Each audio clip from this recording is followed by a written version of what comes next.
All right, welcome back, everyone, to Total Nonstop Impact Talk for Impact fans, right here on the YouTube and the Twitch and the old Twitter box, courtesy of the front row man himself, Bill Gardner. How you doing? Good, J Bone. Big night. Lockdown returns. The Chicago return as well of TNA, and a lot happened tonight. A lot happened tonight. Some titles changed. Some returns, debuts, signings. Lot going on. A lot to unpack from lockdown. Yeah, absolutely. Um, First of all, overall, how was now? I haven't heard what the total attendance was yet. Numbers were all over the place leading up to it, but it seemed, according to I know there Ticketmaster, was it sounded like it was at least 1,000 more than Slammiversary. So, and there was a good walk up from what I heard. 5,000 fits plus. Not sure what it. Definitely a okay, good crowd. It's the upstairs was open. Like it was that building.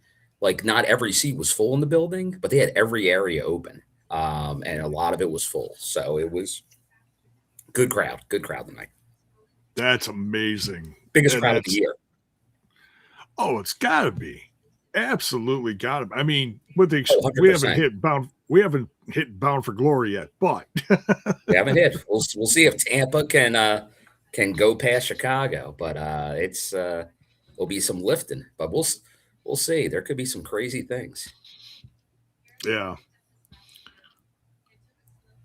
yeah. So lot to uncover tonight. We got some surprises, we got some signings, and there's a little bit of behind the scenes news that I want to unpack. Now, we're just we're not putting this out there as factual, okay?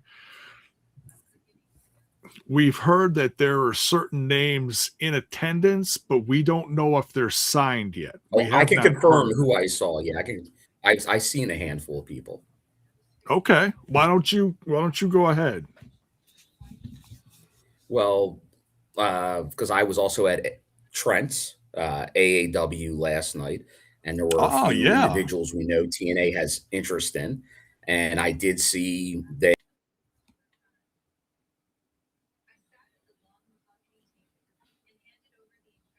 I saw J Rod in attendance.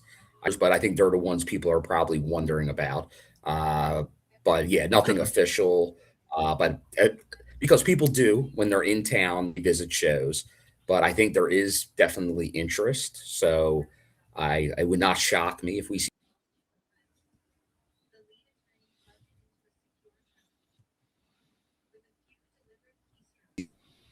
others grow. I think J Rod I'm more new to, but from everything I've seen, she's one of those ones that would be in the knockout. She has a look that nobody else has. Uh, Mm. so that's there on an intrigue level. And everything I've seen, I see a lot of potential there. So I'd be in favor of both of them. But if there's any other names, Jabo, let me know. Maybe I did not see. What can you just quick list the names again because you were cutting out a little bit?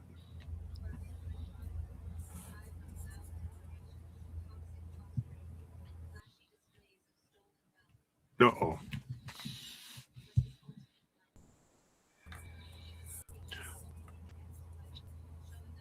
Okay, there he is. Bill, why don't you try coming back on, see if your phone has a better connection.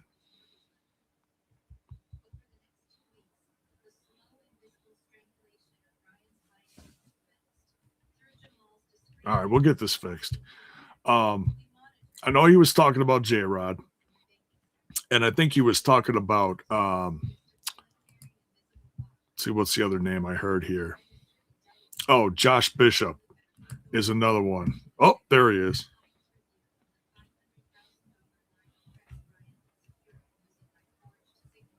Oh, we can't hear you. All right, hold on a sec here. Oh, now we can hear you. Do you want to try your phone, I Bill? bleeped back in. You did. Yeah, give me a sec here. All right. All right, give me a moment. No Continue. problem, man. Talk amongst All right. yourselves. All right. So, yeah, as we get this squared away, he doesn't have a great connection in his hotel room. But yeah, smash that like button, folks. We're going to cover it all. Bill was at the show, and he's live from Chi-Town itself. So yeah, the cleanse got him. Yeah. Oh yeah. Yeah, Pinky. I don't know who Pinky is. Oh, Pinky Montoya. Okay, I'm looking at this article here. Someone got this from Fightful Select. I love the fact that they put this behind a paywall and then other people just put it out there for everyone for free. J-Rod, Josh Bishop, and Pinky Montoya. Now, Josh Bishop is the one that appeared last year with Fatu and Enzo Amore. The guy that looks like Sid Justice, big guy. Now, he's been featured on a couple other like I think MLW is featuring him. So I don't know if he's signed. I don't know. I'm like I said, I'm just saying it's confirmed that he was there. You know, he didn't bring his gear or nothing. So we don't know exactly what's happening there. Says, did you see the SRS Twitter battle with Misery Eater? No, I did not. And you know what? I'll just sit back here and I'm gonna avoid that because SRS already had a beef with me years ago, jumped in my DMs and then blocked me because he's a piece of garbage. But anyways, because if he doesn't like your point of view, he'll attack you. Who does that? Who jumps in someone's DMs and attacks them? That's the piece of garbage that SRS is. And Misery Eater, let me tell you something about Misery Eater. He signed up for our Patreon when we had Patreon a few years ago, stole our content and put it on his YouTube channel. That's the kind of piece of garbage that Misery Eater is. Okay? So there you go. Piece of garbage versus piece of garbage. And you know what that equals? Garbage. So there you go. Anyways, enough of that. But yeah, some sightings tonight. Very excited about it. Yeah, wow is right.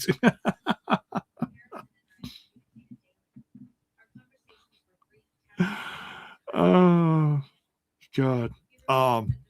Yeah, so for those of you that didn't see it, apparently they are going to release the footage of Joe Alonzo versus the hometown man. And the deal was it was for the AAW title. And that's a company out of Chicago. That's the one that Trent works for. Trent, formerly being of this show. He's still part of the family, but he's just not on the show much. He was a few weeks ago. So hopefully we'll see that footage sooner rather than later. But Joe Alonzo defeated the hometown man and earned a TNA contract. So that's good news. Now, I don't know. Garbage eating garbage. Exactly.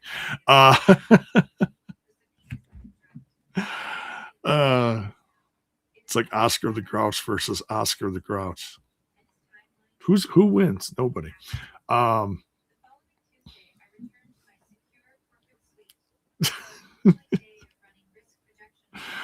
Oh man. So yeah, I haven't seen a lot of what Joe Alonzo has done lately, so I can't speak for how good he is, but I'm looking forward to seeing fresh faces on TNA. So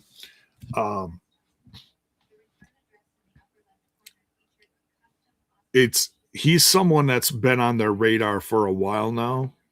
So Very excited about that. Also, Avery Styles with some of the jaw-dropping news of the show besides the matches. I mean, the matches were ridiculous. We'll get into that in a bit. But Avery Styles, the son of AJ Styles, it was originally announced that he was going to appear at the show. Now, I thought maybe he would have like an in-ring segment. They would introduce him. Then maybe someone would there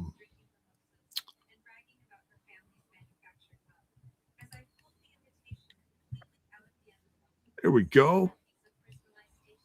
Oh, turn it on the side. There we go. Oh, hang on. We almost got him. There we go. Perfect. We'll take it. Seems like a much better connection, Bill. Yeah. The hassles of Chicago Wi-Fi in action. Chicago Wi-Fi. We'll turn your volume up. Just lock down. Yeah. All right. Much better. In fact, hang on a second. There we go. Even better. I flipped your. Yeah. There we go. We're all good. Now it says TNA, not ANT. Okay. So I was just talking about Joe Alonzo getting signed. Mm-hmm. Now they have not shown that footage yet, Bill, but from your point of view, you being there, how was the match with Joe Alonzo versus the hometown man? It was good. It was it's kind of how you would expect. We'll see when they air it, how they air it, if they put it on TNA Plus, or if they show some footage on Impact on Thursday. I'm sure they'll probably maybe do a little bit of both.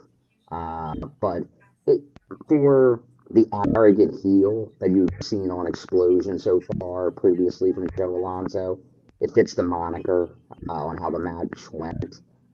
So he'll find his early niche in TNA doing that. We'll see what else happens, but I like to give him a lot of grief out there, but congratulations to Joe. I know he's been working hard on the indies to get this chance, so congrats to him, but now I will boo him every time I see him. Nice. We also got the surprise of, and I was just talking about this before you pop back in, the announcement from Avery Styles that he has signed with TNA. Bill, he is 19. J-Bone, when I re-highlighted it when this got announced yesterday, our discussion when Avery was in the news, and I thought then it made a lot of sense to bring him in. I wasn't sure how soon it would be, but especially based on everything that happened, if he wasn't going to be straight to the Performance Center, TNA seemed like the logical place for Styles to hone his craft and develop. And it made, like, I'm thrilled. I think it's the perfect fit. I've only, obviously, nobody's seen a lot of Avery yet. Right. From what I've seen, he's had one of the greatest teachers he could ever have. And let's not kid ourselves. Doors are open now. Oh, yeah. Like, let's not forget what Alan Jones, AJ Styles, had to say on the subject. When he talks retirement, he's like he does want to come back and possibly tag with his son at some point. Yeah. Bound for Glory. Oh, that'd be. Who knows who? It puts these things in play. They're not impossibilities. Right. It certainly is. With that lineage, heck, you have a chance to maybe even do the NXT angle with the birthright. It's a perfect avenue to go that angle. That too. Yeah. I mean, they could really cook up some stuff between them and NXT. That'd be something. And another young upstart, and we'll get into it later. But I think because a lot of people just assume some of our young talents leaving the company, I think you saw tonight based on some results. There's a certain talent that ain't going anywhere at the end of the year.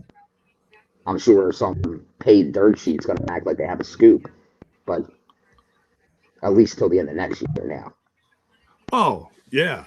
Yeah. I mean, yeah, the end of the show was, I mean, it felt like something was going to happen at the end of the show. It felt like that kind of night, but I don't think anybody saw that coming. As soon as he walked out, I knew it was coming. Oh yeah, no, I'm just saying. I mean, Yeah, it was unexpected, although it kind of makes sense because he really, although we saw a few of those, like he got the like we saw Leon take back the X Division title. Obviously, we saw Ali get the international title back. Like so, it's like these the Nemeths get back the tag titles. Like you see a lot of almost reverse resetting on a lot of belts from yeah, what or previously, which was interesting in a way. I get some of it, and we'll talk about some. Some I really I don't get that much, yeah, but we'll talk about it. yeah, But once again, Avery thrilled.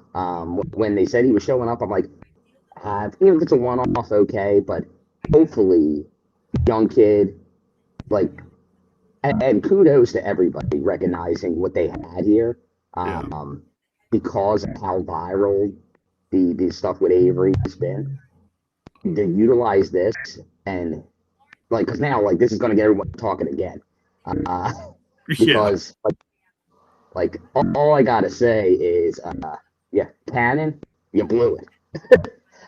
Because that kid's never setting up a chair a day in his life. It shouldn't have to. Uh, but right. that's the gave the kid inadvertently this rub that that guy's been working 20 years for to get a shot, and now that he's already bypassed him. Yeah, yeah. It took a whole Hello, unbelievable. talk I about blowing was, up here. I But was, say, oh, some 20, 30-year-old guys on the indies are going to side with the one side, but oh, of people that course, actually pay money, they're going to do something else. right. Yeah, it's it's some people, and That's all. they'll. There Yeah, was a kill you. lot of. I was gonna say, there's a lot of people in the chat during the live reaction when they saw him. They're like, "Oh, finally, someone came to set up the chairs." Jokingly about it. Not insulting him, but that because that's you know that's the joke. So it's like yeah. So and a few people in the chat were saying, "Oh yeah, well he should come to the ring from now on carrying a chair." So he could be the new chairman of TNA. Depending on what you do, and I wouldn't even give Cannon the rub, Yeah, but they could book him just to have him whoop his ass. And there would be a little bit to that, but I wouldn't even give him the satisfaction. right. But you should cut a promo. You should do something to kind of like mock that. Like I Yeah. wouldn't have that thing going forward. But if he did do a thing with a chair at some point, or if they do some merch with him and a chair, I wouldn't be against it. Oh yeah. It's going to go viral. People are still talking about it. Do it Oh, while it's kudos hot. one of the social media sites. Um, now I think it's what Talking TNA. I think they're the ones who put it out there, but they did a graphic with Avery and the infamous AJ Styles shirt, but with Avery Styles. Yeah. Chef's kiss. Oh yeah. Yeah, I've seen a few things like that. It's pretty cool where they put Avery's face where AJ's was, but it was really No, good. It looked. this is the splash shirt. The drip. Oh, really? That's crazy. That's good. That's a callback. I appreciate it. That's a callback I'm in favor of. You're right. So, all right. And then last but not least, as far as people that we know have officially signed, was the surprise we got during the Knockouts tag Well, match. surprise and not a surprise because we did talk. We thought because that was the big rumble, like that was the hints. But Yeah. then it seemed like are they actually going to go that way? Because once again, we knew the hints, but I felt a lot of current watchers may not get the hints, and I wasn't sure if they would go that way because once again, you gotta get back in TNA history, TNA Plus. Yes. Use that TNA 2026 promo code, $99 for the year. Hopefully, you already used it and got lockdown. Like we're making money off this thing almost. But that's how you can go back and discover this. But the return of, as we know, too bad Tessa ain't here to say, Kiera. Kiera. Yeah. I was doing that during the live reaction. Yeah. I was like, and I gave the reference for the people that are like, well, why are you saying it like that? Once again, these are references that us old school TNA guys know, but not a lot of the current. And that ain't Yeah. even that. But and hopefully they do some recap stuff on TV to make it make sense for newer viewers. Yeah. But once again, hey, I always welcome people back from the fan. You're always welcome back in TNA. Oh yeah. Yeah. I mean, there was a couple of people in the chat that were Our saying favorite. that we're not getting the fire and the flame, and I'm like, oh, just wait. Oh Just no, I'd be shocked if you don't get the fire and the flame. Now, once again, it could be a couple months from now. oh You'll yeah. get it. I think that was definitely part of the long term thought process here. Because my guess is they were thinking about her for that angle, but then due to the Rosemary injury, this fills in time in between that angle. Right. Once Rosemary's back, there'll be some type of separation, and then obviously the return. And people that want the knockout tag teams, they are former champions. So Yeah. there you go. Yeah. I think it'll happen eventually. So yeah. All right. Let's go over the results to the Countdown. The lockdown. Yeah, the countdown to the lockdown. We talked about what happened on the pre show that didn't get aired. Like I said, hopefully it will get aired sometime. Yeah. My guess is it'll be some type of update on this show, and then it'll be on the app at some point. Yeah, or something on Explosion, maybe. Good bit.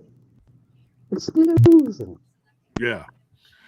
So, all right. So the first match was The Righteous versus Swann and BDE, and right off the bat, it was very interesting to see how things were going to go, because it kind of, not that every match was like this, but it kind of set the vibe of the night when we had The Righteous beat Swann and BDE. And it is all about storytelling, and I got a feeling this isn't done as far as The Righteous trying to talk to BDE, because they're trying to get him to come over to the dark side, if you will. What did you think about this match, Bill? Well, yeah, no, you're exactly right, Jake. Though that their spin is, and that's the one thing I can say. And I've been watching wrestling a few days straight now, and even on the countdown show, you have a storyline that's being told now for a while, where the Righteous have been recruiting BDE to join to their side, to dig it the way they're digging it, J-Bone. And he's been not taking any of that. He has no interest in joining them. So then we get this tag match with him and rips the former homie Swann. But no, a really good start. Got the crowd going. Swann doing some crazy things.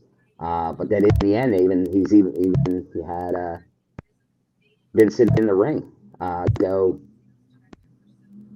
like he should have joined them, and he once again said no, and he starts going after both of them, but then it ends like it. So it made sense because the Righteous, once again, they had their big feud with the Hardys. They're not going to go all the way down to start just establishing new teams together. So I didn't really think they would win. However, I thought this was a good way to keep this story going. I don't think it's done because the Righteous are gonna. But I wasn't sure where the Righteous were gonna go. Yeah. They just cut a promo a little while back where they were coming off more as faces. Yeah. Because they kind of had this moment with the parties at the end where it's like, where are we going to go with it? But I think they even noticed that they saw the fans aren't ready to embrace them as faces. So it feels like now they've leaned back to their heel nature, which is probably the right call. But it's interesting because, like, I was at an indie and the Righteous are complete faces. So it all depends on the crowd and where they are in the country and things like that. But for the most part, the Righteous have been healed. So that's the way they're going to trend to more casual audiences.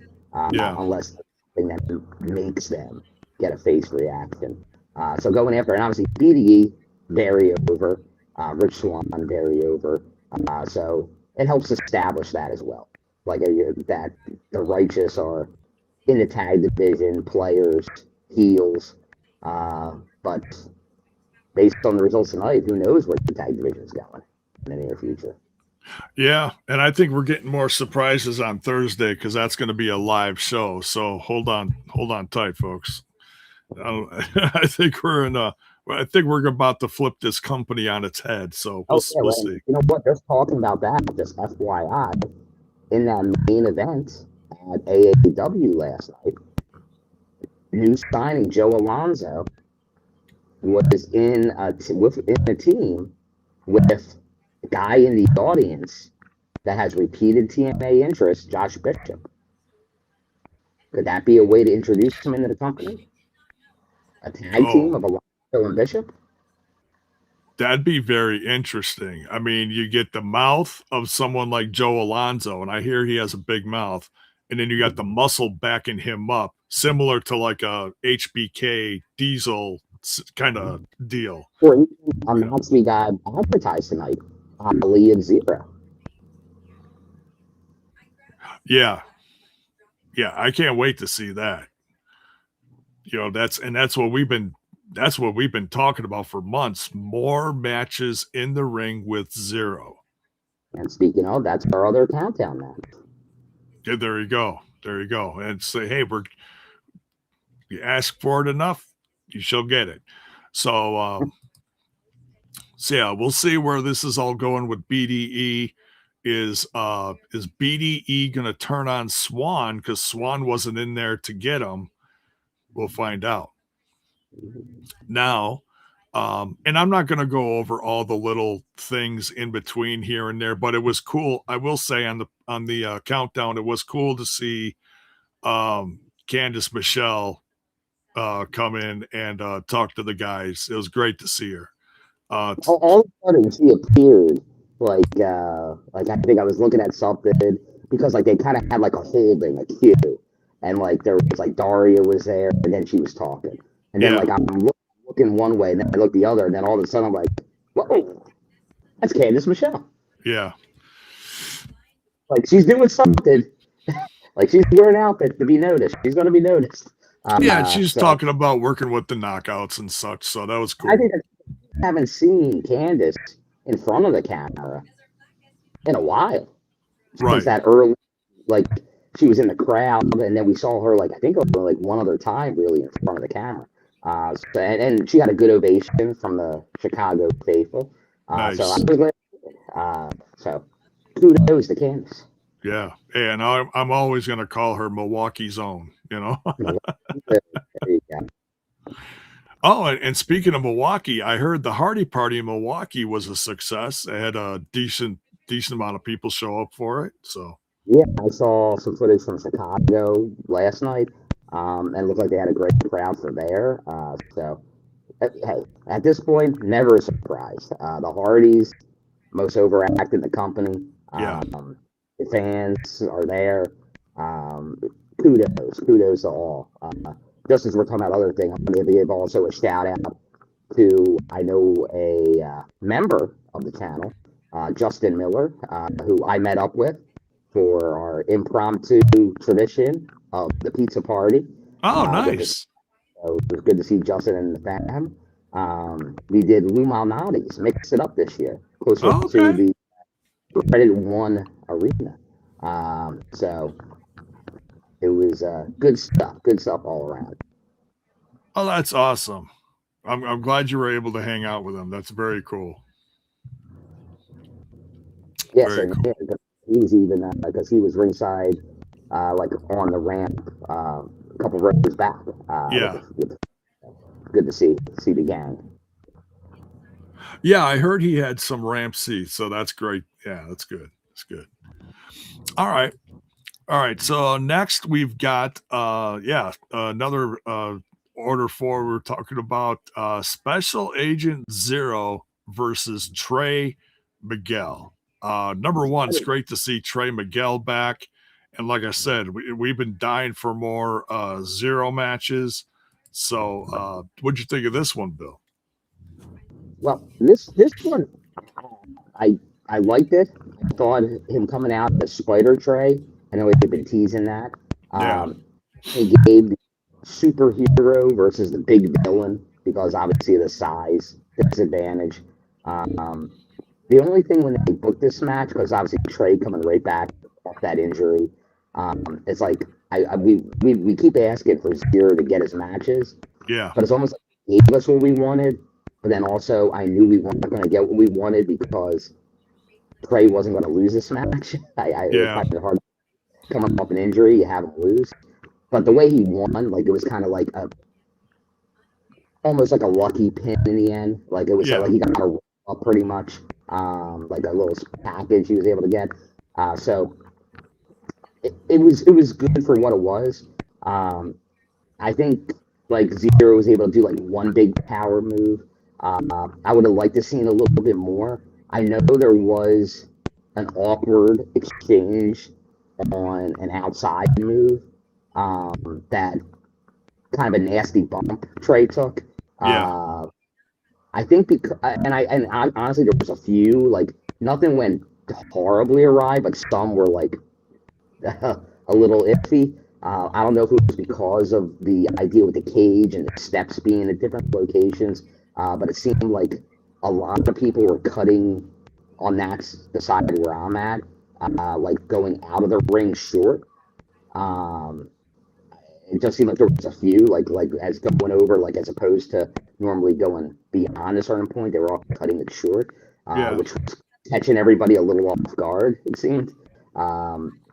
So that I don't know if there was an injury, a slight anything, because I thought maybe this match got cut a few minutes, it seemed. Um, but hopefully, like we will have a tag match with Zero again next week. Big win for Trey. But Yeah. I like we keep asking for it. I want to keep saying it because we saw it. We know what Zero can do. I even told him like you're the next breakout. It was hot, but it's got to be Zero next as a big Yeah. breakout. Hopefully, yeah. We'll see what happens. Before this gets too far up the chat, I want to give a shout out to Bell's Boy with the super chat. Thank you so much. Super chat's always open. Much love, brother. He says, hello, congrats to Bill getting the pay-per-view rub. We'll get to that in a minute. MVP of the night was Elayna Black and Jason Hotch. TNA looks like they're getting younger finally, and hope Josh Bishop and J-Rod are next to sign. Brought to you by Dude Wipes, smiley face. Yeah, I can't disagree with anything, man. I am 100% on board with everything Bell's Boy just said. There you go. Hot made the most out of, like, he had the spots of the night, off the structure, no doubt. And Elayna Black, if you had doubts, and I know there's people that had doubts ever since the NXT relationship, under the Cora Jade name. Until here, I know there's been doubters of her. I know it was her hometown, but she showed me something that I've never seen, even from her Indian. I saw her in the Indies. Right. Like she brought it to a level that I wasn't sure if she could get to, and she did it. Like she's definitely an MVP of the night. Like All Stars, like it would not shock me if she gets an All Star for this weekend. Yeah, I mean, and we'll get to that match, but yeah, absolutely with Jason Hotch. I'm like, it seemed like every match there was, we kept on saying, "Oh, that match was a lot of fun. How's the next one gonna top it?" And it always did. Like, wow, you know. And we'll get into that. Like honestly, I think the match has started the night, and I was shocked that match started the night. It was not a very typical TNA booking of how to start a show. Yeah. But they set the tone for the night. Everyone had to match that opening match between Elijah and AJ Francis. Oh, absolutely. Yeah. Yeah. I think there's some, but I still might give that the match of the night. And that was a lot of fun, and it blew me away with some of the spots. Yeah. So, well, and I am not surprised at all because I think it's been proven AJ Francis will do any spot. That's true. For a man his size, the spots that he does, I don't think there's anybody in the game today doing it. Yeah. Yeah. And near 300-pound man is doing spots like that today. It's right. Crazy. So before we get further into that match, I do want to say it was really cool to see you get a short but sweet interview with Gia Miller on the countdown. A very unexpected one because I was actually in the middle of a conversation and then I just turned and noticed Gia coming towards me. Yeah, like the previous match. I was talking about the previous match with somebody, and it's like, oh. Yeah, I'm like she's on the ramp and she's slowly moving your direction. And I knew where you were because the whole pre-show you saw Tom Hannafin here, you saw Raywald here, Tom Hannafin here, and then over here in the background we see Bill throughout almost the whole pre-show. It was hilarious. So I keep saying pre-show countdown, you know what I mean, but yeah, you were all over the countdown show, which was cool, and then you got the interview, and it's like, hey, there's Bill, nice. So I didn't get the I was wrong. I was wrong on the main event. Yeah. I wanted to. Oh, I think a lot of people were wrong, but I mean, and we'll talk about it. Like it was possible because of the Canada situation, we call it, but. I still thought because it's once again you can get by a month of TV. Like I was definitely more thinking about the other Canada trip. Like that would be tougher to get through. But they pulled the trigger. So and then as it played out, we'll get into all that. No, the chat is blaming you. He says that you jinxed the Hardys. I never done. What are you going to do? I gave him the most. So, but yeah, let's talk more about that Elijah AJ Francis match. It's the final encore. Interesting way of putting it. These two absolutely set the pace for the night as far as, okay, we're on first. It typically an X division style match. That's what I thought right before. Honestly, I mean, that's a conversation I may have been having when Gia came up to me. Yeah. I think we were talking about what match was going to start the show. And I'm like, I go typical TNA, X Division. You never can go wrong. And then I started seeing AJ Francis's entrance. I'm like, whoa, what are we doing here? But then I know it's AJ. So we're good. But, and hey, the first time is this. We got the sponsor on the gear, Jaba. Dude lights. Oh, I didn't notice that. That's pretty cool. Oh, J-Bo, it was noticeable. Oh, Yeah, twice on the gear. I got to go back and watch it. Hey, it should have been on the back of the guitar that whacked him in the head too. You know. But hey, So, dude wipes. We just like AJ. yeah. We support. What's that? Nudge, nudge. We like AJ. We in TNA. We support the dude wipes. Oh yeah. DMs her. So yeah. Yeah, so it's like I said, it did kind of set the pace for the night.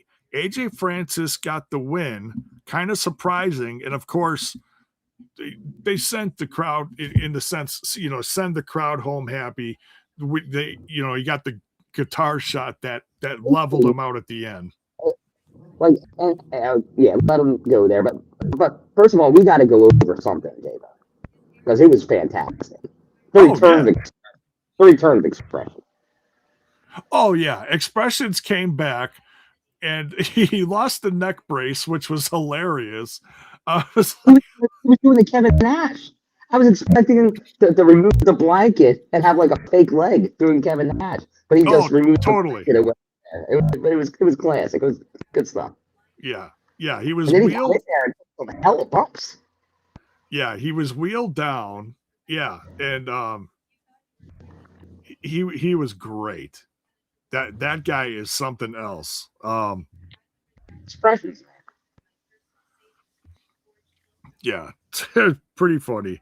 But and something else I was talking to people before the show. Like, and I think everybody agrees. AJ Francis. Like, you talk brand guy, AJ Francis, like always putting the brand over. The ring work. Like I keep saying, like these big pay-per-views, you go to big spots, he's usually on the list for one of the biggest spots of the show. But this guy he deserves a title run.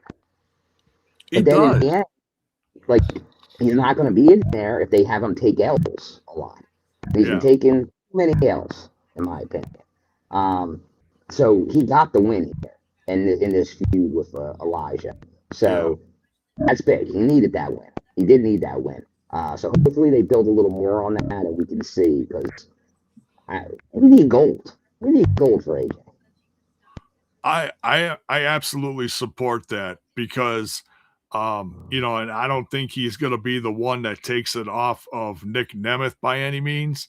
I think that's going to be saved for someone else that we'll get to in the conversation.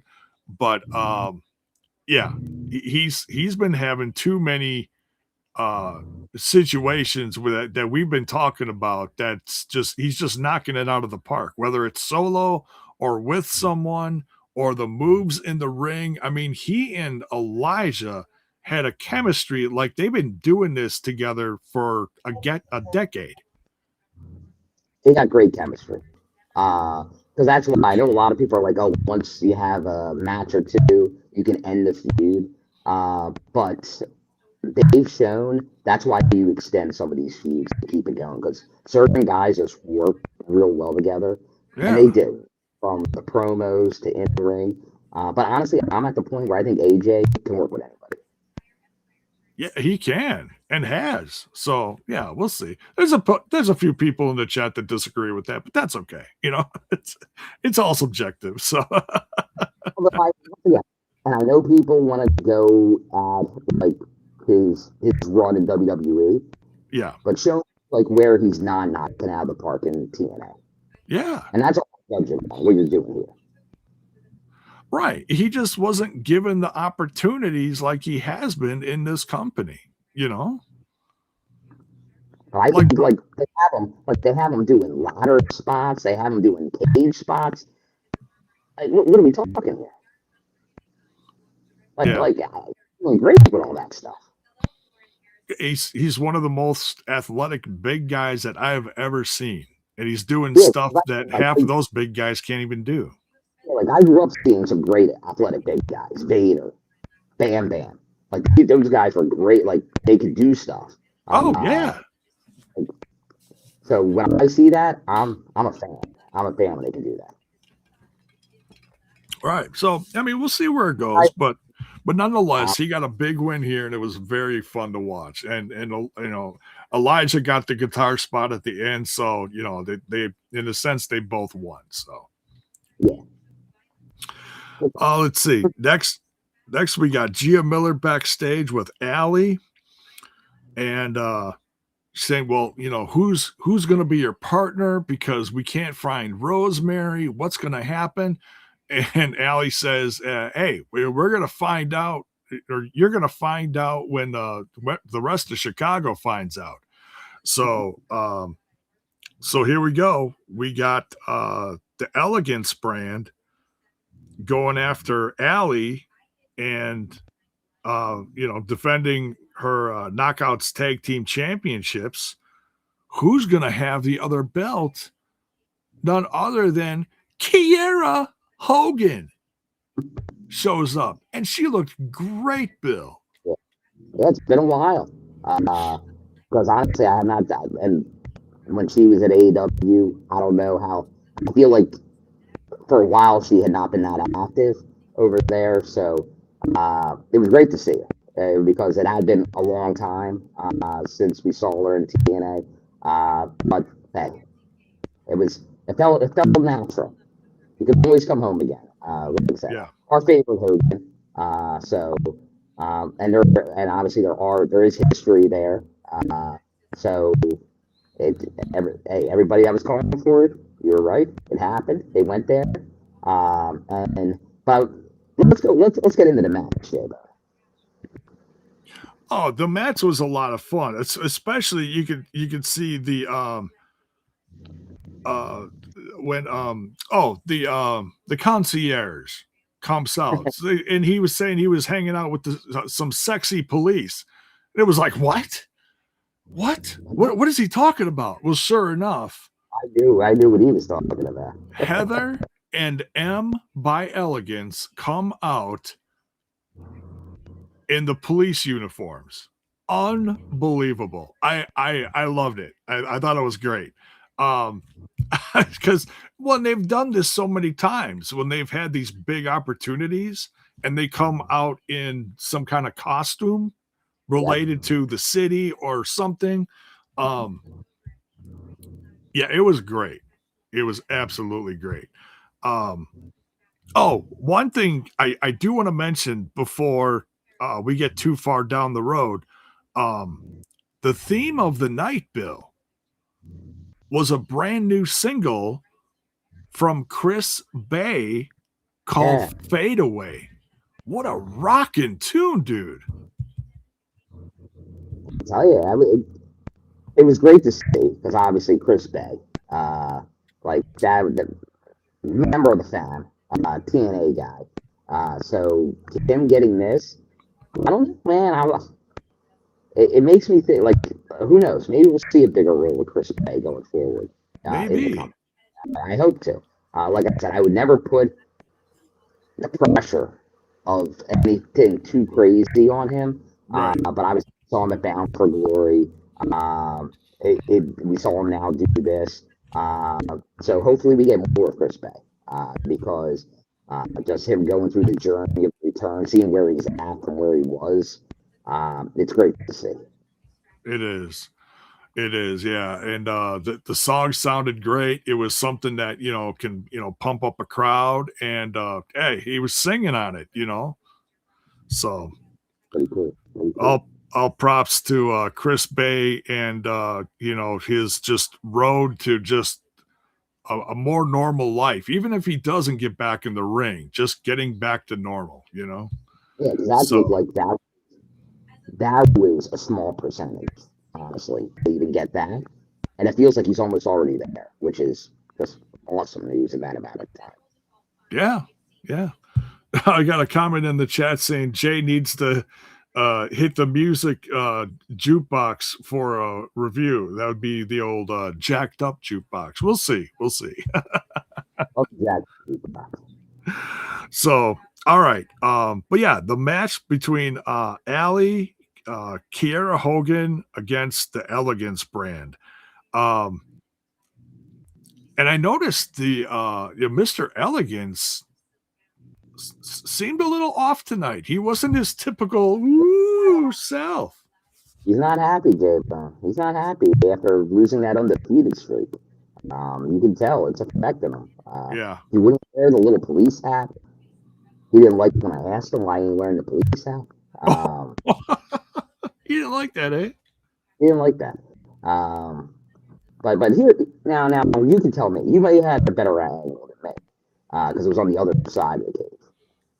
But Heather, by Elegance, she gets Allie. Now, first of all, something I've never seen in my life. Let's just talk about this. Okay. Heather, by Elegance, went through a rung of the cage. She escaped the cage by actually going through one of the rungs of the cage. Oh, is that what happened? I She missed slipped that. through the cage. Not under it, not over it, not out the door, not to the side. She went through one of the holes in the cage. That's crazy. Yeah, because all of a sudden I noticed she was on the outside. Shoulder through there, probably. Yeah, that's I've never that's happened. I never crazy. wiggle through that. Like that's insane to me. I know she's not big, but I didn't even think she could fit through that. Crazy work. So she does that. So that was almost like unbelievable. I'm like, what the heck's going on around here? Right? She gets the handcuffs Allie to the cage. So I'm Yeah. like, all right, Allie's handcuffed to the cage. No way Elegance Brand doesn't win this match. Right. Exactly. They won the match. Not only did they not win the match, M got pinned, and she's going into the Knockout TV title finals on Thursday. Right. So this shocked me, this ending of this Yeah. match. I did not see that coming at all. Like, I get Kiera return, so they gave her the win. Right. But I'm at a loss to how it happened. Yeah, the end was wild. Yeah, the fact that, and then Heather was on the outside. She couldn't get back in. She took herself out of the match. That's the thing that she messed up. Right. She had to get back in the ring. Like that she wasn't squirming back into there. I'm like, somehow you squeezed out. You didn't get in. And she's like that like you're like a pet that escapes. It's like somehow they can get back in. But I guess maybe that was the problem because Em not happy at the end of this. She was giving everybody the riot act. Yeah. Well, it's going to make Thursday even more interesting. It's almost going to make, well, between Jada Stone having an unbelievable, I mean, granted, Jada Stone's team lost, and we'll get to that. But as good as her night was, even in losing, and then M losing the match, no one's really got an advantage going into Thursday, and Thursday's a live show. Like yeah, you look at it like they're both like M got pinned, not happy. Jada got freaking beat up pretty good tonight, and at least the lockdown. We'll leave it at that. Yeah. Yeah, it's quite a wild set of circumstances going into that match. Yeah, but it was all great and entertaining. Great to see Kiera Hogan back. She was in great form. Looked like she was having a lot of fun back, in the ring with this. Yeah. Honestly, a whole new crew, Yeah. So, yeah, we'll see where it goes. I mean, especially with Rosemary out of commission. But I got a feeling we're gonna get a different side to the story. I think so. We'll see. Yeah, we're getting only little, very cryptic tweets from Rosemary, but hopefully we get some stuff on the show. Yeah. We get some promos from Rosemary addressing some of this. Yeah. All right. So next we got an escape the cage match. Moose versus Kaz. Before we get too far, I think we should give a shout out. And he might not want it. He might not want to be acknowledged. We could just refer to him as the voice of God, because obviously no Mackenzie Mitchell tonight. Oh yeah, that I've noticed that. So who was ring announcing tonight? Well, I once again, since they don't recognize it, I don't know if he wants to, but I'm gonna give a shout out because he's a friend of the show. Kevin Martin. Oh, see, I didn't know if it was. Now you're gonna have to remind me. Who's the hype guy that's also been at ringside? Well, he's not anymore. That was Kaz Egan. He now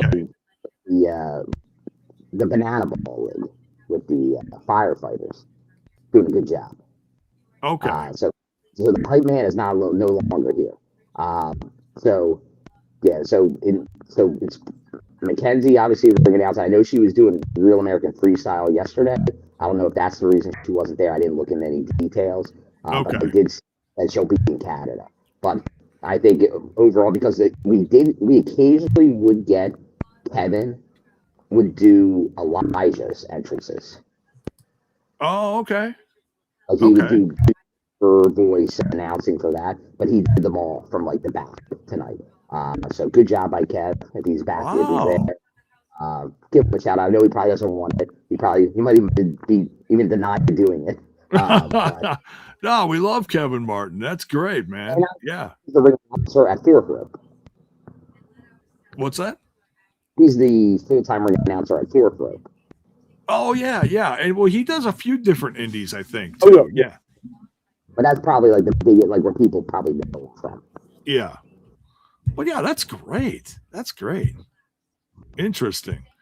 Yeah, because I was trying to figure it out, and I'm like, who is that? So, interesting. All right.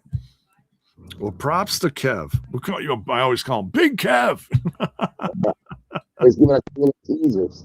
Right. Although we got no answer tonight. We saw somebody else got taken out. That we did not get the answer on who's taking everybody out backstage. No, I got a feeling we're going to find out on Thursday. All right. That's what I thought. I had a brief conversation with El Presidente, Carlos Silva. Like as he came out, and I was like, man, giving away all these surprises with Avery Styles and Joe Alonzo. I'm like, well, what are we going to get on the show? And then I said, one of the things I said is, oh, we still need to know that mystery man, but that's taking everybody out. And then it's like, maybe it's all got maybe more sense on the TV, and obviously that's where it's leading. Yeah. Right. Yeah. Kind of similar to how we got with Killer Cross back in the day. Yes. Yeah, the old Killer Cross. Yeah. That time frame. Right. So. All right. So we got Kaz versus Moose in a Escape the Cage. I gotta give I'll give a shout out because I was really impressed with the musicians on stage doing Moose's entrance. And I thought it would be more like a group, like you've done before, like football players, cheerleaders, like some like kind of big spectacle. I wasn't expecting musical number. So different. Moose always doing something a little different. Right. Yeah. It's a group called Atlas. Okay. Yeah. They showed like a picture of like a release and saying, available on Spotify and whatever. So that was cool that they identified who it was. So, but I thought it was cool that they were giving Kaz hell when he was coming out, because he tried to sit in the throne and they were yelling at him like, hey, out there. Yeah, once they didn't remove the throne real quick, I'm like, oh, that bum. I mean, he is still the uncrowned king of TNA. as I like to refer to him. But what did you think of Moose versus Kaz? I thought this was another knockout punch as far as athleticism in the ring. 100%, 100%, like you have guys that can just bring it.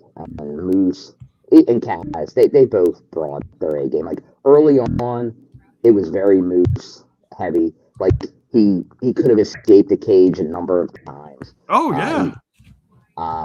So that just kept on going back and forth. But then obviously Kaz kind of was bringing out his tricks, was able to get momentum, and then even the way he wins. Like not the first time we've seen something like that, but to go through the cage, where Moose is the one actually doing the damage, but technically Kaz gets the win since he hits the floor.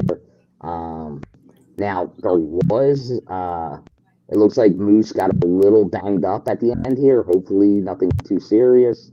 Gonna have to wait for that injury report, but hopefully Moose is good. Because that's the only thing with when you have that like the breakaway through a cage spot. Yeah. Not sure if it even happened there. It could have happened a little bit earlier. But yeah, hopefully that's the case. And it keeps, obviously, especially if we'll get into it, my hope of maybe Kaz in a big time match featuring a TNA Hall of Famer that's going to be in the near future. Like he's got to get some big wins under his belt to do it. I hate it's at the expense of Moose, who once again, like after the Hardys for a face pop, Moose is right up there.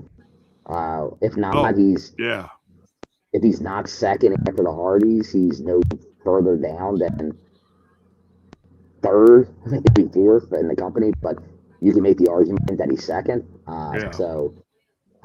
Like I said, just like AJ, but for different reasons. I don't want to see Moose take too many L's. But I get it because Kaz is keeping up there, and like I said, if he's going to be involved in a Styles angle, it's warranted. Could be, could very well be. Yeah, and I mean, I'm not too worried about Moose. But yeah, and they've been celebrating, this being 10 years with TNA. So yeah, I'm not too worried about him. But yeah, we'll see what happens. We'll see. But yeah, so Kaz gets the win here because he landed on the floor after the spike. And there was a couple of there was one or two people in the chat that were like, "Hey, I called it." It was kind of random. It's like, whoa, we'll see.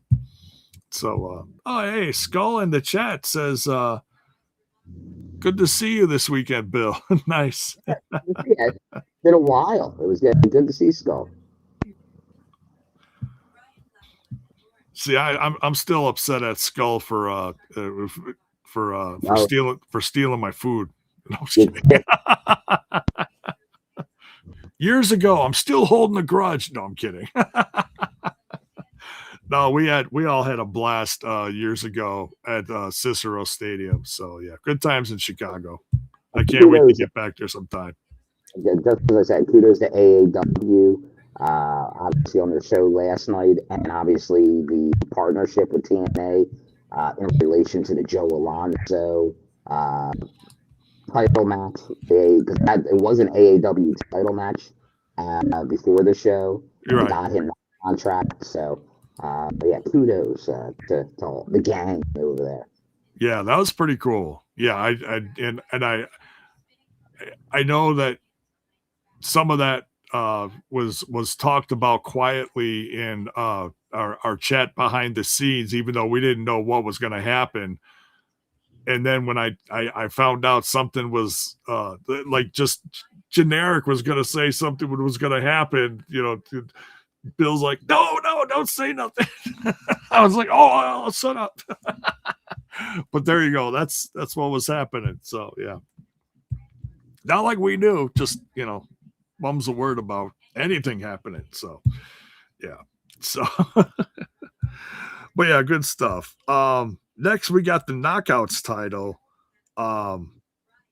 I tell you what, this, each match had something so different to offer. And this one was the first one, I think, that really shocked people because it's the first one that we got a crimson masking bill. It was from Chicago's own Elayna Black. And she was obviously going after the Knockouts title held by Zaya Brookside. And I tell you, Zaya Brookside and Elayna tore it up. And I think there's a whole new level of respect for both of them in the fandom tonight. What do you think, Bill? 100% on board with you there, Jago. Like I said, to kind of start it off, like I I can make the arguments, and I probably give it to her. All star of the show, Elayna Black, in the losing effort,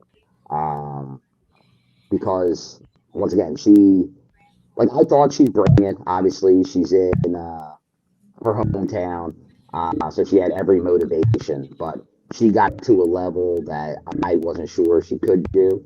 And once again, Zaya, she's on a great run here, and I think the heel stuff's working for sure. And once again, I know some people aren't gonna like it.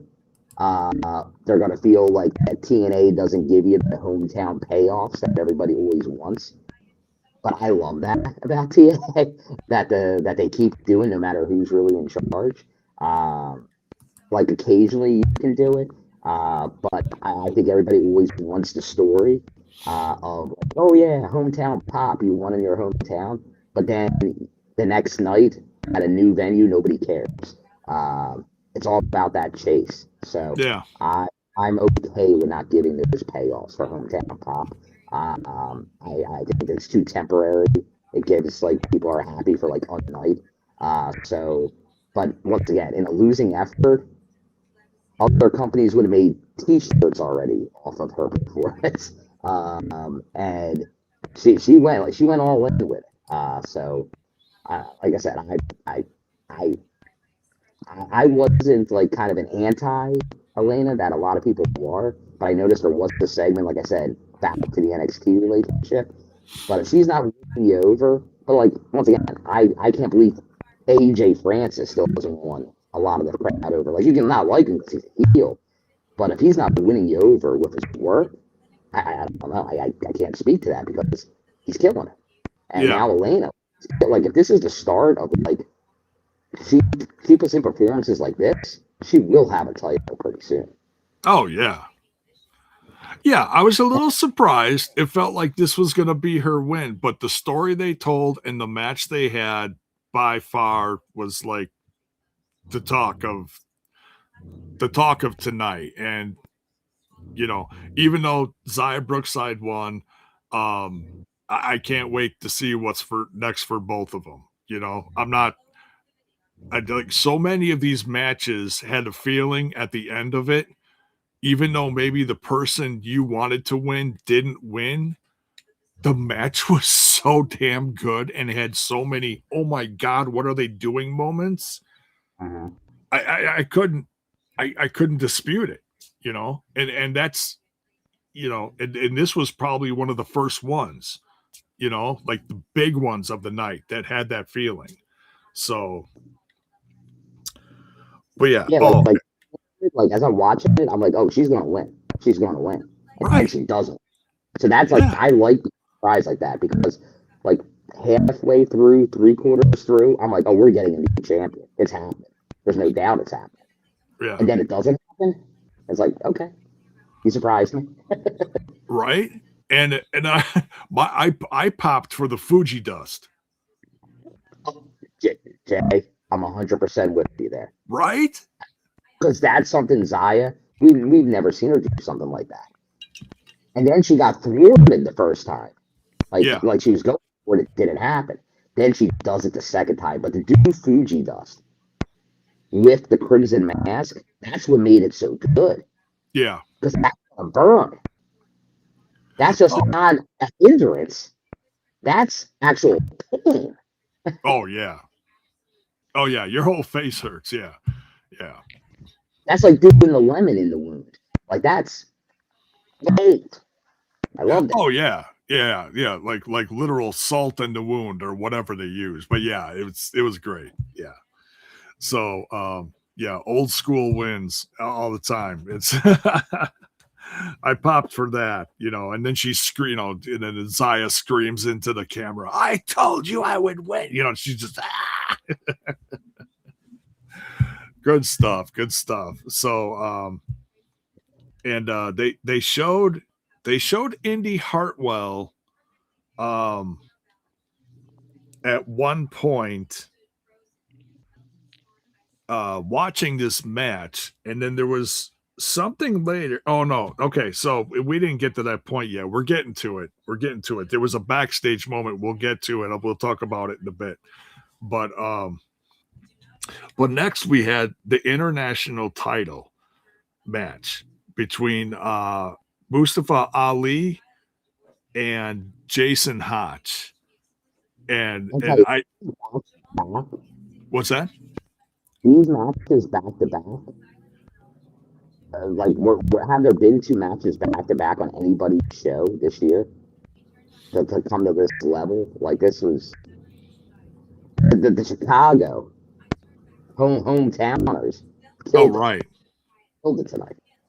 Yeah, and the entrance was interesting with Mustafa Ali. Had the old school gangster. I was looking for Chris Page. I thought it was a tribute to CM Punk when he was the gangster in Chicago. Oh, no one acknowledges that. Enough out of here. What are you doing, little girl? Oh my God. My cat, Oreo, is literally on top of the TV, and we have a 50-inch screen, and she climbed to the top of the TV. You know who watched the pay-per-view tonight. Oh yeah, getting all into that. She was sitting on top of the TV like, look what I can do. And I'm like, oh my God, it's a flashback from what we just watched. Everybody climbing up to the top. Look what I can do. It's like Jason Hotch at the top of the cage, jumping down and putting Ali through the table.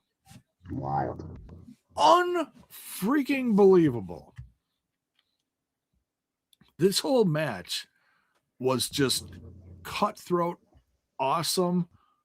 You felt the tension in the ring. It really felt like somebody was going after someone because, you messed with his wife, and there was that urgency in the ring. And I'm like, I kept thinking Jason Hotch is going to be the absolute star in this match, but he may lose it because of his emotions. And sure enough, he lost the match. But his emotions kept him in the match. Well, that's true. I mean, yeah, because there was a time when he was getting, helped out. True. And then, and then it was like, oh, okay, it's over. And then, Mustafa Ali, went over to the wife, took the toy, he was going to set the toy on fire. The guy next to me gave the best reference for anybody that's seen Come on Air. Oh, yeah. Put the bunny back in the box. Yeah. Nice. But yeah, this, a lot of people got involved in the match, but not to the degree that it really felt like it was interfering, I want to say, because typically, Order 4 always gets involved. In this case, though, Tasha Steelz was trying to counter what Order 4 was doing. She paid the price, and Skylar helped her away from the ring, like carried her to safety. Oh, yeah, That was a well, very interesting spot right there. yeah, because she stopped because Ali was opening the cage to let Zero in to do damage to Hotch. So she Right. puts a stop. And then Mila tries to stop it, but then she gets cracked in the head from Tasha for her interference. But then, as obviously she's doing that, inadvertently, Hot goes. That's the first time we see goes through the cage and knocks Tasha out pretty much. And then Yeah. obviously Scott has to tend to her, and that gets Hotch not paying attention, which kind of Right. starts this, that where it goes in Ali's direction, Right. and he would get the upper hand until obviously him messing with the family again, then gets him back into the match. But then obviously a couple of huge spots from Hotch. He becomes a bloody mess. And he's killing it out there. And I'll tell you, though, like, I don't know how much they were originally going to lean into it, but because it's Chicago, it's Ali. Ali's getting a pretty good crowd reaction, not the big heel reaction until he starts messing with the family and the kid. And then Right. all of a sudden, it's that heat. Which that's what he needed. He needed to get the heat. But if you told me Hotch was going to lose this match and have zero defenses of that title, I would have said, you're crazy. There's no way that happens. And it did. That is what happened. Ali gets that title back. And I don't know if that's because things changed, because I think we all thought, all right, Ali did a great job with that belt, giving Hotch the push. Now he's going to have a run with it. Ali's going to go up to the main event scene, get involved there. But obviously, we still, and maybe that's what changed. And we'll get into what I think may have been that. I think that had to be the plan. But if, like, let's just say Leon Slater's re-signed for a while now, and he's now in the world title conversation where he wasn't before, then Ali doesn't have a space to go to, maybe. So Yeah. that's why they put that on Ali, and that's a very established star name. But I'm shocked that Hotch had that short run. Now, it's something he has on his credit now, but I would not have believed that result. And then once again, he killed it in the match. Ali did too. But Yeah. I think Ali become so accustomed to him having great matches, other than the established star name recognition, which I get as you're going into Canada, you want to have Jeff Hardy. So there's reasons I can see a lot of that. Like kind of like, all right, give him more emphasis. But it becomes one of those things. Like, did it make sense to even have the title change just to reverse it that way? It's questionable. It's a questionable call. We'll see how it plays out. Like, I can see where it Yeah. makes sense. I probably wouldn't do it. To me, I would not have pulled the trigger that quick.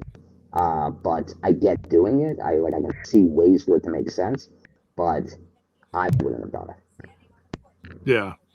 Yeah. I mean, because they told such a wild story in the ring between what they did to each other and then involving the family and everything. And that even told like a bigger story. And like, the wounded hero trying to make the comeback. And at the end, even though he lost, and John Schuyler helped his tag team partner out of the ring, and he got the toy back to his daughter, and then Schuyler helped him. So Schuyler made some interesting decisions in this match. Number one, he helped Tasha Steelz. That's gonna have points against him. Number two, he helped his tag team partner. So the next few weeks and how this whole group evolves is going to be very interesting. So I'm absolutely loving this because we finally get to see Jason Hotch do his thing. and how the rest of it evolves around him, I think he's going to end up with his own crew in a sense, you know? We'll see. Sure. We'll see. But now next, we have one of the most viral moments of the night, Bill. Gia Miller's on stage, and she introduces the son of AJ Styles, Avery Styles, and the only thing that we heard publicly from the company is that Avery Styles was going to appear on the show. So that led to just probably a ton of speculation by fans like, oh, is there going to be like a confrontation, a quick impromptu match with someone from the company, or maybe an appearance from AJ himself? What's going to happen? Before we get into what happened, what did you think was going to happen with this, Bill? Well, when it was announced, obviously not a lot of notice. Like, this was just, I think I found out just before I walked into AAW yesterday. Yeah. 24 hours before this show. Yeah. So that got the news, and it's like, yeah, they said he's going to be there, but as what or how was he going to, like, I think my first thought was he might get involved in a match. That's how we were going to see him show up and then maybe cut a promo or something. But I wasn't sure how it would kind of, like, I was looking at like some matches. I'm like, maybe he could jump in here. Maybe he could do this here. Right. But I think giving him the spotlight, like, to have a Gia Miller interview. Hey, you get a Gia Miller interview on Lockdown, you're going places, kid. I know. Right. But I first, when he walks out and he's wearing a TNA shirt, I'm like, are you telling me something? I think they're telling me something. Because usually you don't TNA logo shirt. Like with Nick Nemeth wore the TNA logo shirt when he revealed his like debut. Yeah. Like many people do it for other reasons. So when he was wearing it, it's like, I have a feeling I think I know what's happening here. And then when he starts talking, and he's like what it did for his dad, and like, hey, that's now what's going to do for him. It's like, yeah, all right. And like I said, like I've been promoting the conversation we had about Avery and what got him on the news a couple weeks ago. Crazy how that story took off. Yeah. But I said it, like, TNA, it's an opportunity here to do something. And they're jumping all in with it. I think that's great. Once again, we have now a nice handful of very young talent, upcoming talent, that are TNA. Like, they're TNA people now. Like, wherever they go, they're TNA. Like Leon Slater, like Ricky Sosa. Obviously, now you have Avery. But then you have some young knockouts too, like Harley Hudson, who we just saw get a push. They're all in their very young 20s, or not even 20 yet at Avery's case. And it's great to have a mix of veterans, stars, established talent from the indies or that have worked major TV promotions, but then to get some of this youth that you're giving some opportunities to, some chances to. Some of them, like, you won't hit on everybody, but there's a lot of good potential here, and that can really add something for a company that, let's be honest, like the Hardys, a couple other ones, they're not just going to throw huge dollars at all these free agents no matter what people want. It doesn't make sense. Right. I've seen it with people that have left TNA or other free agents. They go somewhere, get a big contract, maybe will be on TV for a bit, but a lot of times they're not even on TV a lot after that. And hey, TNA did the same thing years ago. Like during the Spike era, they were making a lot of big free agent signings, but that almost put the company out of business because if you spend that money, you got to make it back. It makes sense. If the business works and it's worth it, like, spend big money to make money. But I think at times things get all over the place with how this stuff works, because TNA's in a great spot, but overall wrestling, it's in a good spot. It's not in the best spot it's ever been. Yeah. It's all spot, but there's a lot of exposure. But to really make a like to do all this, like you gotta be smart. That's why when TNA had a lot of people more business related, more in the media landscape, like they needed that. Like that's you got to operate it like a business. And I think they're doing a lot of smart things. And this influx of young talent makes a ton of sense. And it's an exciting time, and especially now. This is the son of he is truly the face that helped create the place. AJ is Mr. TNA. And to have the son of Mr. TNA now in the company, that's very big news. That's very big news. Yeah. Yeah. I was before, like, because he was a young upstart back then, and now the company has been around this many years. We're going to start seeing the next generation in this company, not just next generation wrestlers, next generation TNA wrestlers. That's wild. I think I'm hoping, because we've seen a lot of people come and go, where people come into the company and a couple years later they head off to this place or that place looking for greener pastures or whatever. I've got a feeling, Bill, that may slow down. It's never going to slow down completely, but I got a feeling that we may have a crop here of talent that's going to be maybe a little more loyal to the brand. We'll see. Yeah, or just like realizing, and maybe it's a mix of loyal to the brand, but also really seeing what goes on in the market. Because let's be honest here, we're not kidding ourselves. Like if someone and what's happened, and people that are loyal to TNA, people that I think wanted to stay, but if you get that money offer, it's tempting. Oh, absolutely. Like they're going to money, and you might not even work as much. That can be tempting to a person. But then if you go there, let's say you do go there, you get that big money. I was talking to someone today about this. And you're there for a couple of years, 2 years, 3 years, 4 years, maybe 5 years, which is the deals a lot of these people are signing.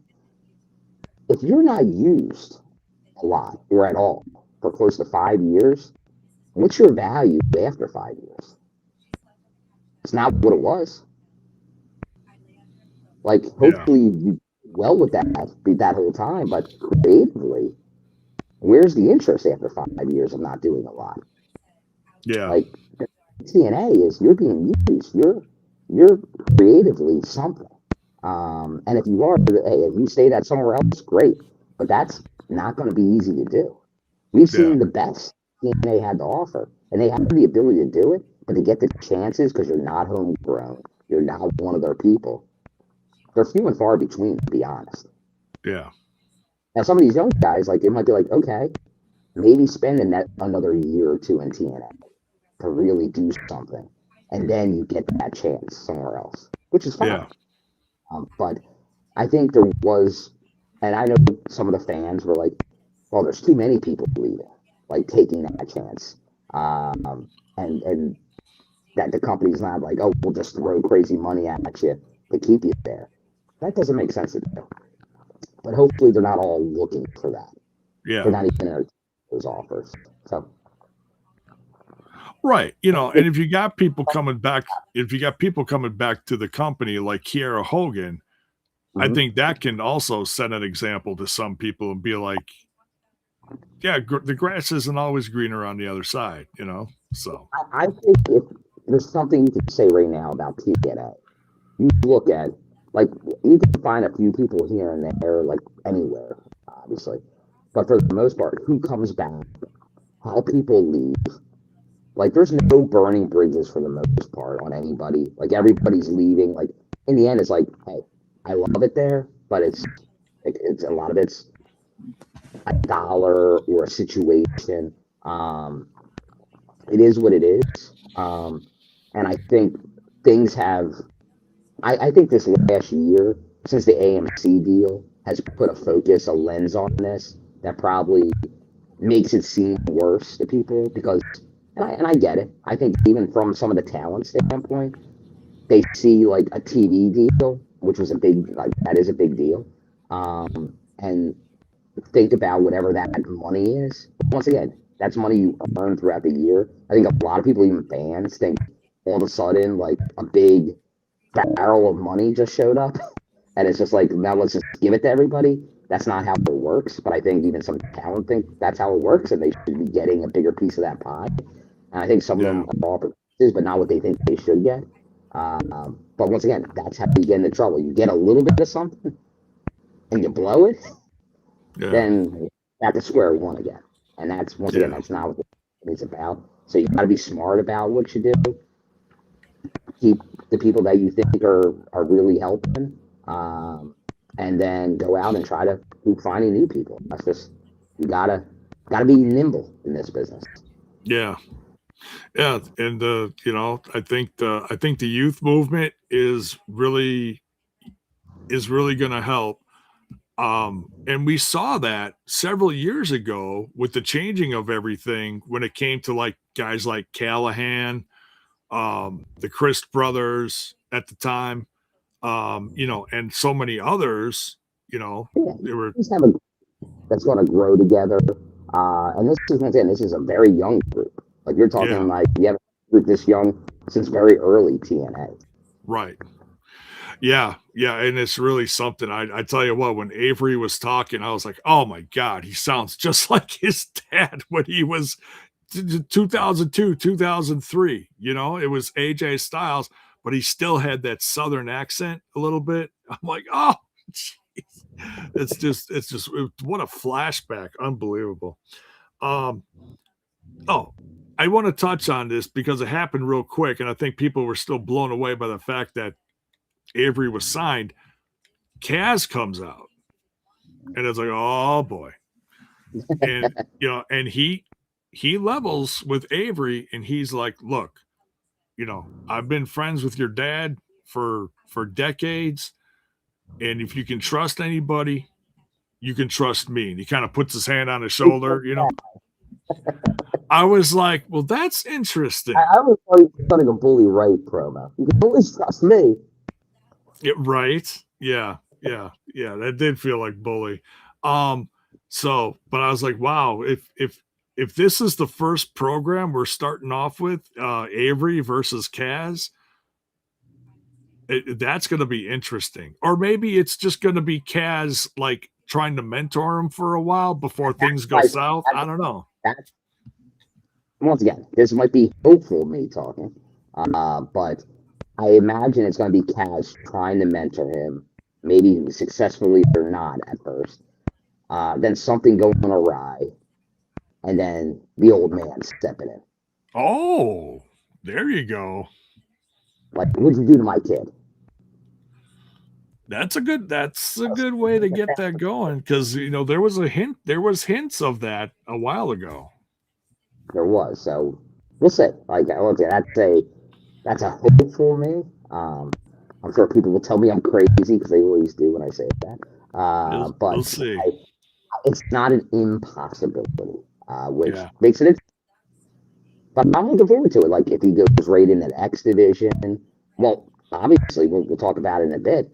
But if they do, like I assume there could be a tournament based on what happened. Right. He's in that tournament. Yeah, that's a whole separate subject. We'll get into that. But next, and then speaking of the X division, we got the X division title on the line next. Cedric Alexander defending against someone who does not want to be erased from the history of TNA, and that's Leon Slater.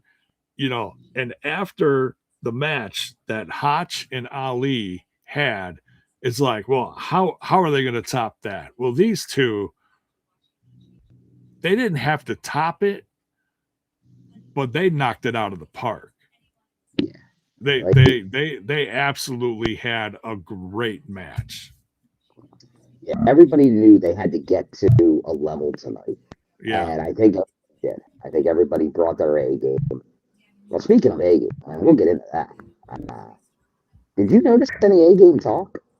I was wondering if A game may have slowly faded away. At least tonight, I didn't notice a lot of A game talk. Well, I know that. Well, they were saying that the show, the pay per view was sponsored by iHeartRadio. Like, if you saw the pre show, which you were in the background, so maybe you didn't see this, but there was like the pedestal that they were standing around, and Yeah, there I was a think even the bunch of iHeartRadio. yeah, there was a bunch of iHeartRadio mugs on the table. Okay. So they took the place. So, and we'll know for sure on Thursday. Maybe you're right. Maybe it was a TV versus there. But anytime I notice sponsor changes, I always keep an eye on to see if that's something to keep in mind or not. But yeah, I didn't notice the A games all on the commentary like it normally is. But no, Slater, Cedric, we've seen it before. Like we've seen them go at it before. They're both very good wrestlers. They could put on a great match. And now there's a story here. Obviously, you're facing a historic run versus another run. But I know a lot of people even said, does Leon need the X Division title again? And I think we knew the answer. Like, he really doesn't need it. But he got his kind of revenge back by, in the end, taking this title off of Cedric. So he's not erased. And then obviously we get into later and the infamous option C. But Yeah, they brought it. Good to see Leon get another title on his resume here in TNA. And I think like this, along with what we hear later, I'm almost waiting for, like I said, the announcement coming any day now, any hour now, maybe, on him re-signing. But great to see. yeah. So if you quick look at the TNA website, TNAWrestling.com, at the bottom of the page, it lists official sponsors. Okay. A Game is not on that list anymore. That's what I thought, because I was looking like not just at like that. I was looking at the different things around the arena. Yeah. But once again, I'll wait to see Thursday, but that could be, and I'll have to look at when they started the relationship. It could have timed out. Like it could be at like a negotiation phase. But once again, they've been adding a bunch of partners. So just something to keep in mind. Right. Yeah. It obviously could have been a timed thing. But they plugged the hell out of that brand. And if you look at the sponsor list now, Dude Wipes is among there. So that's going to be a big thing going forward. What's that? Dude Wipes are front and center. Yes. What can I say? Back it. Yeah, right. So, all right, yeah, and I think the ending was so impressive. Leon Slater giving Cedric Alexander a taste of his own medicine, 3 lumbar checks, and then the Swanton 450. That was nuts when he did those 3 in a row. Yeah, that was so much fun. Next, we get a backstage segment. Daria's backstage. She's on the phone, and it's one of those infamous. I don't know if they showed your audience this, but it was one of those where the camera was kind of like peeking around the corner and heard like part of the conversation, and Daria was like, "Yeah." So I'm paraphrasing here, but something to the effect of, "Yeah, we have to take care of that Indy Hartwell because those two really had quite the segment on the countdown." Yes. Daria's, I mean, this may end up in a program eventually, or to the point where, you know, how Daria Ray brought in Elayna. I got a feeling she's going to bring in someone new on Thursday. Ooh. She could. She's been known to do it. Yeah. I've got a feeling that's where we're going. I mean, we need more knockouts, so I'm all for this.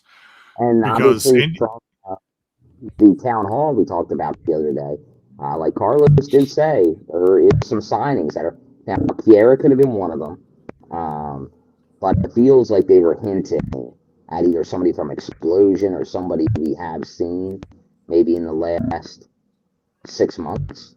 yeah. Obviously, we saw obviously there were some people in the crowd, so I think you will be getting some new signings, which is great. Yeah. It could very well be I know that the rumored J-Rod was in attendance. We'll see.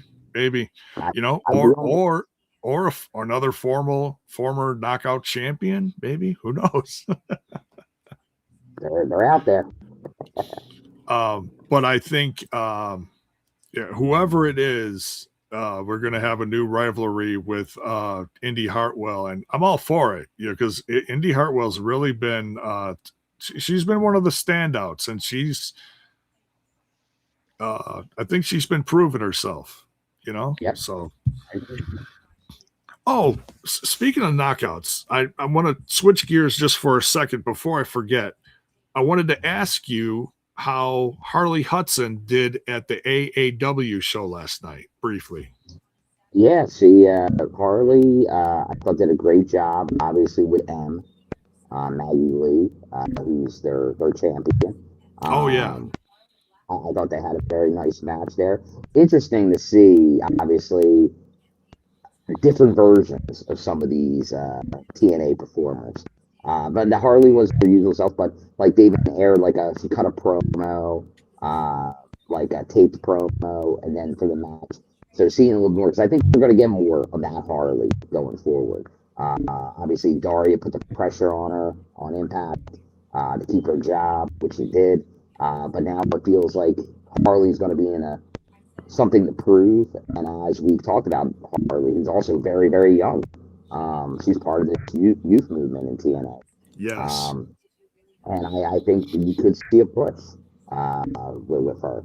And we'll see what happens because obviously not far behind a lot of these. You have someone like M who's also fighting against Jada Stone, who's also very young. So a lot of interesting youth it's kind of a theme of the show. Like we have a lot of the stars and known names like carrying a lot of lockdown, but Impact on TV and obviously TNA moving forward, a lot of possibilities out here. Yeah. Yeah. So that's one thing I was interested about because I didn't know exactly what she was doing at the AAW show. So I know you were there. So yeah, I just wanted to hear about that. Okay. So we continue. So so Daria's backstage.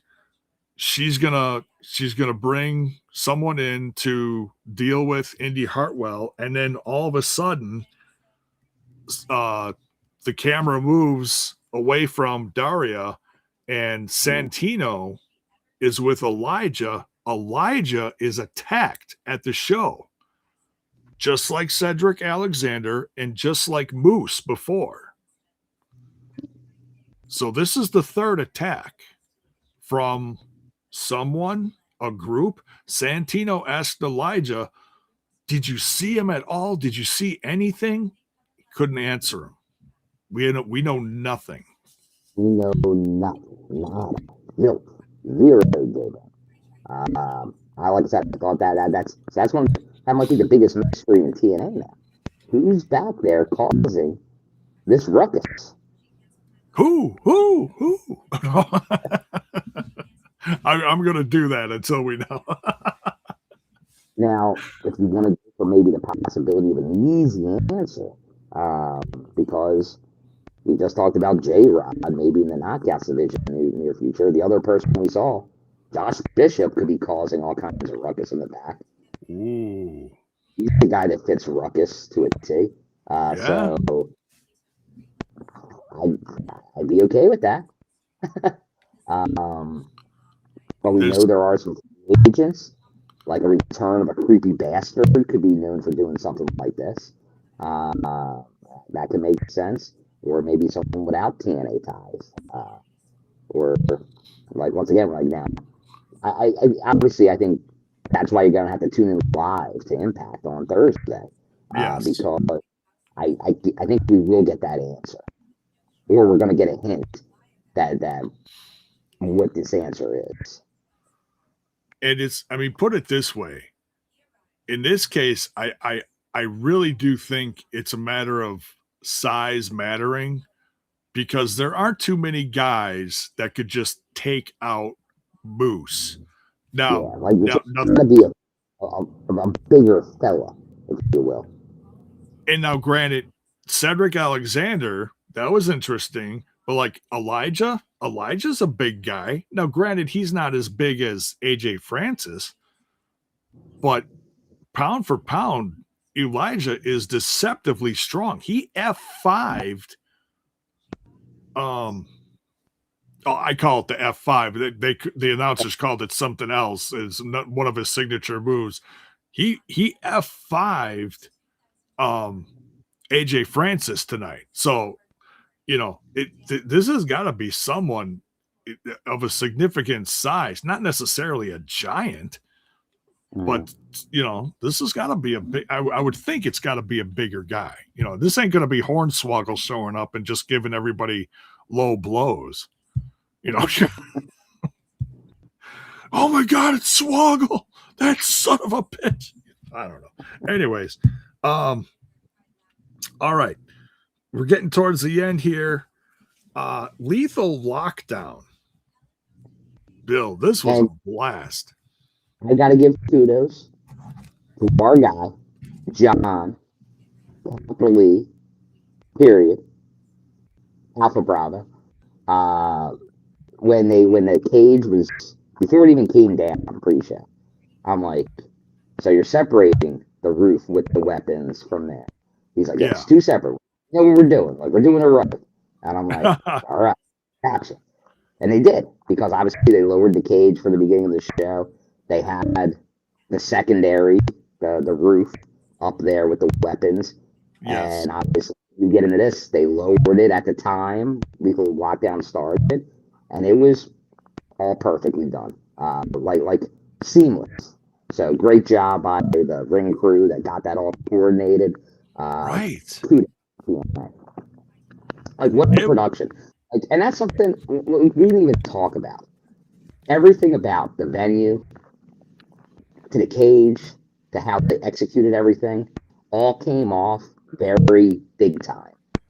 Like, this was a big time show. Like, this was a big time show. Like, everything about it felt like as big a TNA show as we've seen.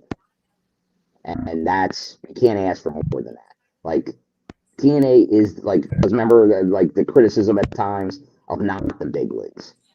Felt very big leagues. And this has been a trend with the gates, with the venues. Under the current administration, we've seen this evolve. Like, it isn't every show, but honestly, there's a lot of companies, like, TV's a different game right now. So sometimes, but they're still booking bigger buildings than they have in the past. And they're getting bigger crowds for even TV than they used to. But for like big events like this and the return of Lockdown, and I think now like Lockdown's not going to go anywhere again. That they have the cage. That like, and I think based on where they did it, the crowd, and I'm sure what the response is going to be. This is going nowhere. Lockdown was gone for too long, and it ain't going to go anywhere.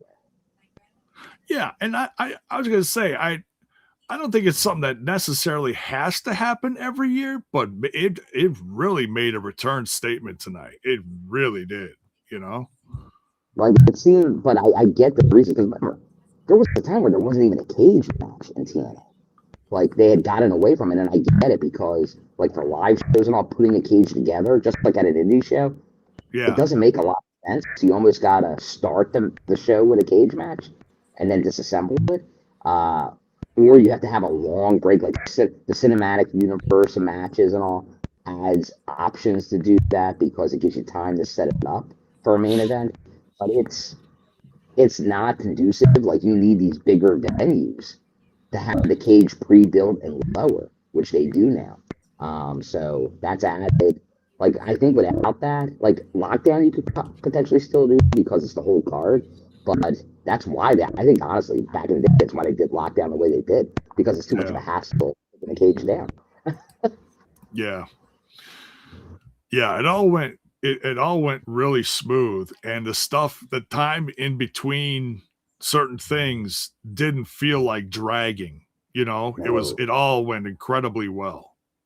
That's the thing, the pacing, and once again, like, this is, I think, obviously, Delirious and Eric Tompkins, like, they're doing a great job on creative, but I think TNA, this has been something for a while, so it's a lot of people behind the scenes, but the flow, the just how the cadence of a show, like a TNA, both pay-per-view and TV, because just seeing enough wrestling out there, there is drags. There is, like, and even drags in, like, what's considered, like, matches that are moving fast, but if they don't make sense, that is a drag. Because it has to make sense. And I think like, TNA is doing a pretty good job. And I know I did see some criticism on, obviously, some of the finishes I didn't agree with. And there's times, like, and you saw it in TNA in the past, like, they'd have a bunch of matches ending the same kind of way. And I know people get into kind of that. And there is similarities because, like, there were a couple of matches with, like, kind of roll up or turn, like, quick type finishes like that. And I get those to an extent. Like I'll get, like, the nut shot. That became the finish of every match in every company for, like, a year. It's like every match ends with a nut shot. It's like, guys, settle down. Yeah. You don't need that. Like, I think we saw, like, a nut shot tonight during a match, but it wasn't a finish. So that's fine. Right. That's how it should be used. It just became too much of a cop out. And I get there is an extent because, like, a roll up, it kind of protects the loser a little bit more, so it can be used too often. But it's not a huge issue, but it's something to keep aware of because you got to be creative on how you do it. You just don't want to go to, like, the easy answers too much. Like I said, I think a lot of the stuff I like is because I get surprised. I like being surprised. I don't want to know. Like, if I'm hitting right, if I get all the answers right, it was too by the numbers then. Yeah. Oh yeah, like I said, there was plenty of matches tonight that someone won that I didn't want to win, but I couldn't even be mad about it because the match was so damn good. Like, perfect example, when Ali got the title back, it was like I was upset for like a half a second, but I'm like, but the match. I can't wait to talk about the match. I think some people like, I hate that. Like, I hate the finish. I hate the finish. But you know what? Like, I'm always willing to see where it goes. Right. Because I've been plenty of times. It's like, oh, that went in an interesting direction. But on first glance, I'm like, I don't get it. Right. But you also got to remember, this is a stepping stone. As big as this show was, it's a stepping stone on the way to Bound for Glory. And Bound for Glory is going to be like the big end to a lot of stories, or where, you know, things really change in the company, you know. Slammiversary is always debatable with it, but this company's biggest pay-per-view of the year has always been Bound for Glory. Oh yeah. So that's considered the key pay-per-view, and it's the one as we're getting towards the end of the year. So something to stay tuned for, because, like I said, I think we're gonna build off of that. That's what I hope. If we don't, then I'll have even more of a beef with it. Yeah. Because you got to capitalize. Like, if Hotch does it, like, if he gets kind of just, like, demoted in a way throughout the rest of the year, then I'll be like, yeah, it didn't make any sense. But who knows? Like, honestly, based on the ending, now it might make sense for Jason Hotch to be the X Division champion. Right. And this was just squaring that up. That's how it plays out. I can't be mad at that. Yeah, I gotta laugh at this because we were all kind of joking about this at the end. justice for the Dino plushie. We need to book Allie versus the dinosaur for Bound for Glory. Hey, put it in another cage match. No lighters allowed. Yeah. So yeah, we can have fun with this. So Just for the Dino Club. So the order went like this. For the lethal lockdown match, it went Bear Bronson versus Fabian Eichner, and the system had the advantage. Next came Brian Myers, Casey Navarro, Eddie Edwards, Ricky Sosa, Lish, and last but certainly not least, Jada Stone. Jada Stone, not hesitating for a second, dodged a bullet from Bear Bronson coming after her. She's not even in the ring yet. And she climbs up the cage, dives off the top, lands on everybody, takes everyone out. I'm like, you've got to be kidding me. The spark. Like, I'm starting out making a movement. Right? It was like, wow, she really made a statement, Crazy. But this was a lot of fun. This is a match where, everybody got their shit in. There was a lot of craziness. Bear Bronson, it took a few L's, ended up bloody. A lot of people ended up bloody in this one. Going through like the board with the barbed wire, Ricky Sosa grabbing the wound up wire, wrapping it around his arm. Like, everybody had a special spot in the match and made it unique. But the system came out in the end, if you look at it big picture wise, it made sense. Because how is this, young group that's never been together in a match, how the hell are they going to win? The system is the system for the reason, and they have the catchphrase, you can't beat the system for a reason. Because as Alicia would say, like, it was a little bit of a platypus team. Like, it was a mix. Like, they have been doing some stuff together over the last handful of weeks, and they all have beef with the system. But that's how this team came together. Yeah. Ricky tagged her. So it was the system was obviously going to have an advantage. Obviously, we just saw them have that like these type of matches as a group before and come out on the end, like obviously with what Order 4. So, oh yeah, not a surprise that they were able to find success in the end. But some good, once again, some good on this match. Some crazy things happened. Right. But, yeah. So they won, and then of all things, Cedric Alexander lost his match. It will, so yeah. So a mix of results for the system. Right. They lost their only belt, but they got the big win in the cage. Right. Yeah. They're the gatekeepers. Yeah. They are the new merch, TNAmerch.com. Yeah, they got that new shirt. I gotta say, I did like the fact that they were like all in white. I'm like, oh, they ain't staying white. Once Cedric came out in all white, I'm like, ooh, we know that ain't gonna be the case for a while. Yeah. Yeah. So but that leads to the match to end the big show. The TNA tag titles on the line. The Nemeth brothers versus the Hard Boys. The Hardys.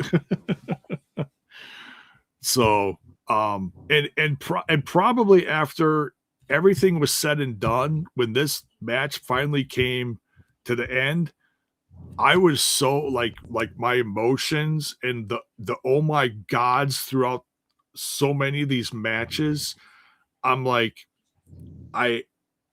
I wasn't that excited for. I was excited about it, but I'm like,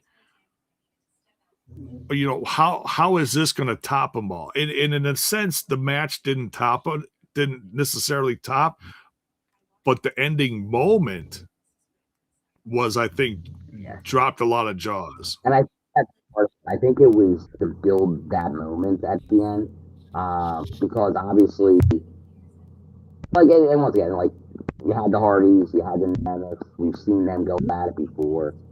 They squeezed that table in there before it closed off, so you knew that was going to come into play, which it did. Obviously, you had the tease for a big Jeff Hardy Swanton that did not happen off the top of the cage, because that would have been like, you get a Jeff Hardy Swanton off the top of that cage, that would have been like a moment of the night, which didn't happen. But then, honestly, when that walked up the cage to do the elbow, I wasn't expecting that to go up as high as he did. So we still got a table spot from Matt and not Jeff, which surprised me. I wasn't expecting that at all. But then we kind of saw pretty much how that all fell apart for Jeff not being able to pull that spot off, and then that got him caught up in the ropes eventually, which is why he couldn't stop the 3 count in the end. Because then it got a 2-on-1, even though he got that move off. The Nemeths were able to stay working as brothers and get that win. Which, once again, I obviously put the mush on them in the countdown show. Like, I was hopeful because I'm like, yeah, they can get by with a month of TV without Jeff and do an angle with them still having the belts. And I didn't think like they'd go a long-term Nick 2 belt. That didn't seem that likely. But there was the Canada cloud surrounding this. So anything could happen. Yeah. And it did. And then the Nemeth, Ryan Nemeth, 2-time tag team champion. Who would have thought? He's never going to shut up about it. He's going to tell us all about it. The MC Town Hall will let us know now. He's a 2-time tag team champion. Right. But once again, like, we'll see. I'm still going to go under the idea they were going to drop these titles. We're going to get an angle. I'm thinking it's going to be a Jeff Hardy heel turn, and he's going to become world champion in the near future. Now, once again, it's going to be after the Canada run, after Bound for Glory. Okay. So it might not be until the beginning of next year. It might be Genesis. Oh, there you go. Maybe it is a new. Maybe Genesis is when he gets that shot. But I think this probably all plays into it. And once again, I know we can always say the Hardys don't need the belts because they don't. But I think it's probably better when they do overall, because I think they have to. And this is where I don't think, like, I know a lot of people think like you need that 4 or 5 tag teams kind of bending for it. But I think that's when the Hardys aren't on top. That's what you need to do. And I don't know if we're there right now with enough teams to really go after the belts in general. So they need to make now they need to get there. They need to probably get another team or 2 up to that level to fight for those belts. So that's the goal now. We have a legendary comeback in the chat here, Bill. I don't know if you saw this. Lakers is back. Lakers, great to see you, Lakers. I noticed Lakers on social media, and I haven't seen him we haven't seen Lakers in forever. Yeah. So yeah, great back live. Yeah, great to see it. Missed you, Lakers. Always bringing a completely uncensored bunch of love to the chat. So yeah, hope you're good, Lakers. Long time no see. Glad you're back. He's shocking some people. For those of you that don't know Lakers is an OG TNA fan. So yeah, great to see. Yeah. Calm down, because I will say, like, it's been noticeable the last handful of weeks, and normally it's as TNA goes, so does TNI. And we've been noticing like the numbers have been up on the weekly show. Hopefully for Yes. lockdown as well. And so if more people are catching it, we love to see it. As Jay's always saying, make sure you follow, subscribe. But we are the longest running post show review that goes live every week. Obviously covers the pay per views, gets the news up there with specials, breaking reports. So yeah, make sure you get all the notifications for when we go live, which is very often. Absolutely. Yeah, Usually, love to see it. yeah. We had some great numbers today. The live reaction was just, the numbers blew my mind, and it's all love. It's not bragging, it's me thanking, everyone joining, whether you commented or just watched, some of it. Man, I the Yeah. watching We're this just, pay-per-view. What's that? we're just the conduit here. So that means, like I said, if people are watching us, that means they're watching the company. Yeah. And times that hasn't always been the case. So that's what we love to see. And who knows, with TNA Plus doing all the stuff they're doing now, maybe we can see more. Yeah. Yeah, and the channel's had some great growth lately, so it's all appreciated. Man, yeah, so this show was just absolutely tremendous. The Nemesis win the titles, and then Leon Slater comes out. And I was a little surprised at first. I didn't get it. And then I was like, "Oh wait, he just won the X Division championship." It took me a minute. I never claimed to be the smartest guy in the room. I'm throwing up the C. I was almost like Christian Cage up there for a second. Option C. Yeah, so option C is And shout out to the some in the crowd, because I was like, option C, as Leon's walking by. And like I could hear a few people in the crowd going like, option C, option. But I once again, like, nice. well, it's been a while since an option C was brought up. So I think Right. people always like like you have to be more of like a long term TNA. So that's good. Like that new watchers, a lot of new people are kind of finding out some of these TNA things that are unique to TNA. Yeah. So yeah, there's there's Lakers says, appreciate my TNA family, love y'all and miss y'all. I'm an OG from the Impact Heads days to TNA to our stint on the Impact Lounge and our one day on the Russo brand. The infamous one day. So yeah. Bound for Glory is already looking to be quite interesting. I know some people were really worried because they weren't advertising it. Well, we know where and when it is now, and we have our main event. And we also have a vacant X division now, but that's okay. We got plenty of young upstarts to really knock it out of the park as far as getting that championship.